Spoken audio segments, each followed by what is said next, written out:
ఈనాటి తెలుగు టీచర్ క్లాస్లో భూమిక పాఠాన్ని గూడూరి సీతారాం గారు రచించారు. అయితే అసలు భూమిక అనేటటువంటి పాఠాన్ని గురించి మనం ఆలోచించి దాని గురించి అవగాహన ఏర్పరచుకునే ముందు ఇక్కడ పుస్తకాలకు రెక్కలుంటాయి, కానీ వాటిని చదివితే మనకు రెక్కలు మొలిచినట్లుగా ఉంటుంది. ఆ రెక్కలు జ్ఞానాన్ని, ఆలోచన శక్తిని, సృజనాత్మకత, నైపుణ్యాన్ని, లోక పరిశీలన దృష్టిని, జిజ్ఞాసను, ఉత్సాహాన్ని అందిస్తాయి. మంచి పుస్తకం ఉత్తమ మిత్రునితో సమానమైనది. శరీరానికి వ్యాయామం ఎట్లాంటిది శక్తినిస్తుందో మంచి పుస్తకం చదవడం వల్ల మనసుకు అలాంటి ఉత్తేజం కలుగుతుంది. ఏది మంచి పుస్తకం, ఏ పుస్తకాన్ని చదవాలనే ఎంపికలో పుస్తక పరిచయ వ్యాఖ్యలు మార్గదర్శనం చేస్తుంటాయి. అయితే ఒక పుస్తకం, ఏదైనా పుస్తకం మనకు పబ్లిష్ అయినప్పుడు, కొత్త పుస్తకాలు వచ్చినప్పుడు మనకు ఏ పుస్తకము జ్ఞానాన్ని ఇస్తుంది, మానసికమైనటువంటి పరిపక్వతని కలిగిస్తుంది, మనం ఎలాంటి పుస్తకాలను ఎంచుకొని చదవాలి అనేది ముందు మాట. లేకపోతే ఒక పుస్తకాన్ని పూర్తిగా చదివిన తర్వాత ఎవరైనా ఆ పుస్తకాన్ని గురించి వ్యాఖ్యలు చేస్తూ ఉంటారు. అటువంటి వ్యాఖ్యలు చదవడం వల్ల మనకు ఆ పుస్తకం లోపల ఏమున్నది అనేటటువంటి విషయము అర్థమవుతుంది. దాన్ని బట్టి మన అభిరుచికి తగిన విధంగా పుస్తకాన్ని ఎంపిక చేసుకొని చదవాల్సి ఉంటుంది. ఇలా ఆ పుస్తకం యొక్క ముందు మాటకే భూమిక అని పేరు.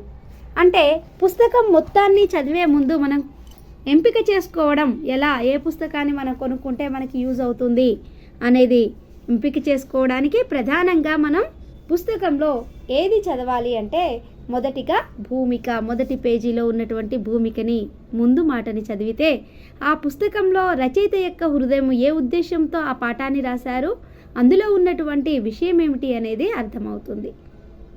ఇక పాఠ్యాంశ వివరాల్లోకి వచ్చినట్టయితే ఈ పాఠము పీఠిక ప్రక్రియకు చెందినది. పీఠిక అన్నా కూడా ముందు మాట.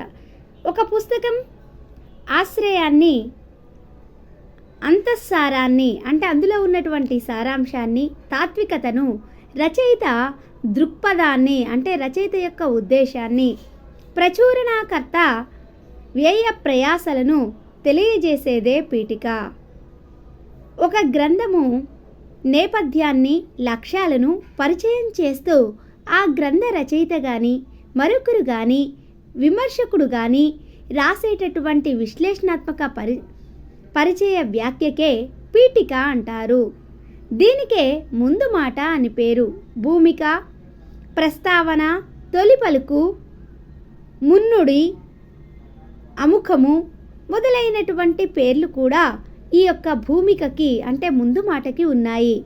నేషనల్ బుక్ ట్రస్ట్ ప్రచురించిన నెల్లూరి కేశవస్వామి ఉత్తమ కథల సంపుటికి గూడూరి సీతారాం రాసిన పీఠిక మన ప్రస్తుత పాఠ్యాంశము భూమిక పాఠము.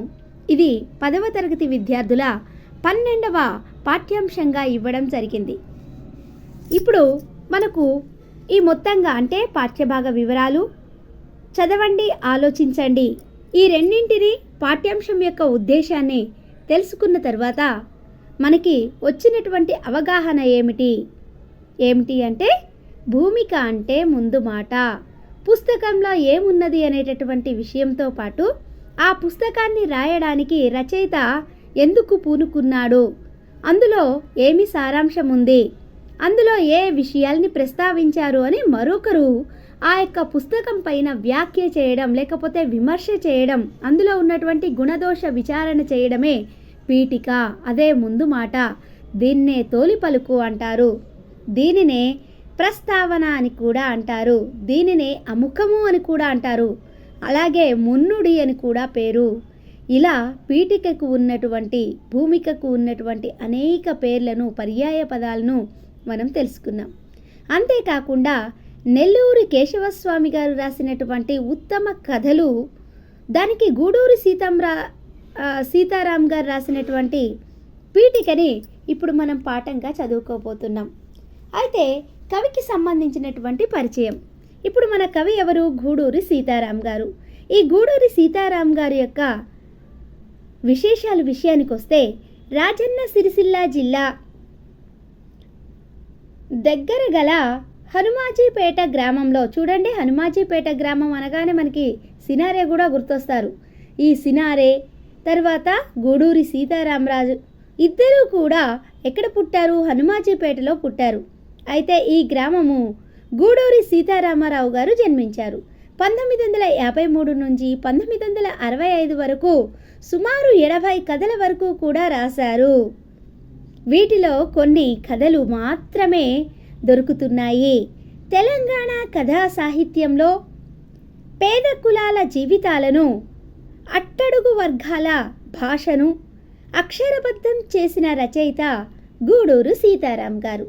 ఇక స్వతంత్రానంతరం తెలంగాణ తొలితరం కథలకు దిక్సూచిగా నిలబడడమే కాకుండా 1953లో తెలంగాణ రచయితల సంఘానికి కార్యదర్శిగా పనిచేశారు.